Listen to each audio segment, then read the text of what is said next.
Olá pessoal, sejam bem-vindos ao canal Casando Verbo e hoje nós vamos falar um pouquinho a respeito de dinheiro e sobre algumas preocupações que eu tenho levantado e que eu acho que é do interesse de vocês passarem a prestar atenção nelas por conta de algumas situações que podem acontecer com o seu dinheiro. Eu acho que aqueles que têm uma quantia razoável de dinheiro já estão bem atentos em relação a isso, mas uma boa parte das pessoas não tem reservas e acha que esse tipo de problema não é delas.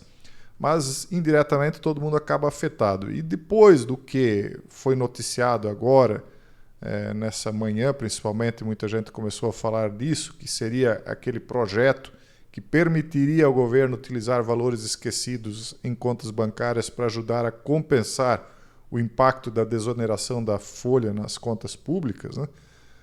Isso torna a situação ainda mais preocupante, porque você ir lá e pegar, parece que são aproximadamente 8,6 bilhões, né, que estão lá esquecidos nas contas, mas você fazer isso, que é uma medida impopular, e governos, sejam eles quais forem, não importa em que regime estiverem, todos eles precisam de apoio popular para se manter. Então, quando você toma uma medida que normalmente é impopular, é porque as coisas estão se complicando e se complicando cada vez mais.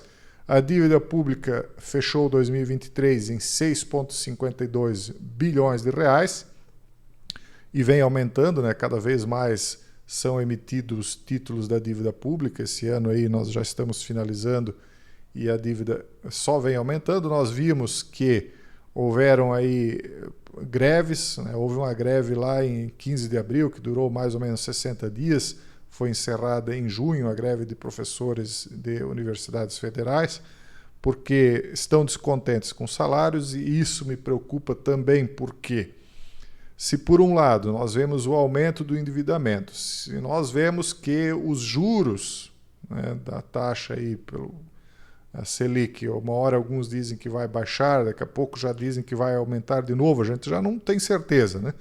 Dizem aí que muitos estão apostando que vai aumentar. Se o juro Selic aumenta, vai aumentar ainda mais o endividamento público, porque ele é baseado, não diretamente, mas superficialmente, ele acaba baseado na taxa Selic, porque ela aumenta, então, a expectativa de juros futuros, né? Então o pessoal, para emprestar dinheiro para o governo, acaba emprestando nessa expectativa, não necessariamente atrelado a ela.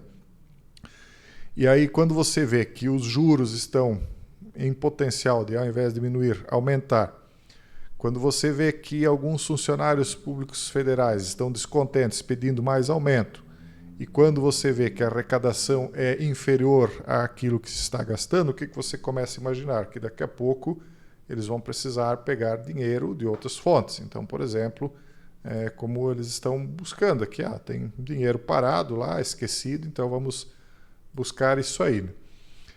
E a arrecadação, por outro lado, tem que aumentar, né? Então, a arrecadação no primeiro semestre, segundo a matéria aqui da Agência Brasil, teria aumentado 9%. Só que isso tem um limite, vai chegar um momento em que não vai mais ter de onde tirar. E aí o que você acha que vai acontecer? De duas uma, ou o governo passa a cortar despesas, ou o governo vai ter que aumentar ainda mais a arrecadação. Para cortar despesas, teria que cortar, por exemplo, salários de servidores públicos. Só que uma boa parte dos servidores públicos, especialmente federais, acaba que é base de apoio de um governo, né? Então, se você começa a criar animosidade com a base de apoio sua, ainda mais uma base que tem poder, porque você imagine, já pensou se você começa a descontentar o pessoal da Justiça Federal, o pessoal da fiscalização, o pessoal das agências e autarquias, etc., né? O pessoal das estatais, o que vai acontecer? Esse pessoal começa a não ter mais aquele ânimo de colaborar da maneira que vinha colaborando, vamos colocar assim, né? Porque as pessoas trabalham por motivação, e a principal motivação do trabalho é o salário, é a remuneração, melhor dizendo. Então, dificilmente, na minha opinião, haverá corte de salário, né? No máximo que vai acontecer, talvez, é um aumento não tão grande quanto eles gostariam, mas então, se não há esse corte de despesa, se não pode haver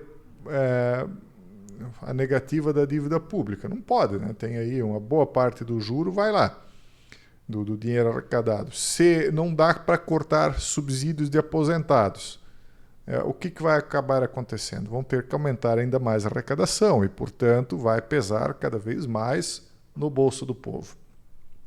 Consequentemente, a conclusão que se chega é que o país está se tornando inviável para quem produz, para quem trabalha.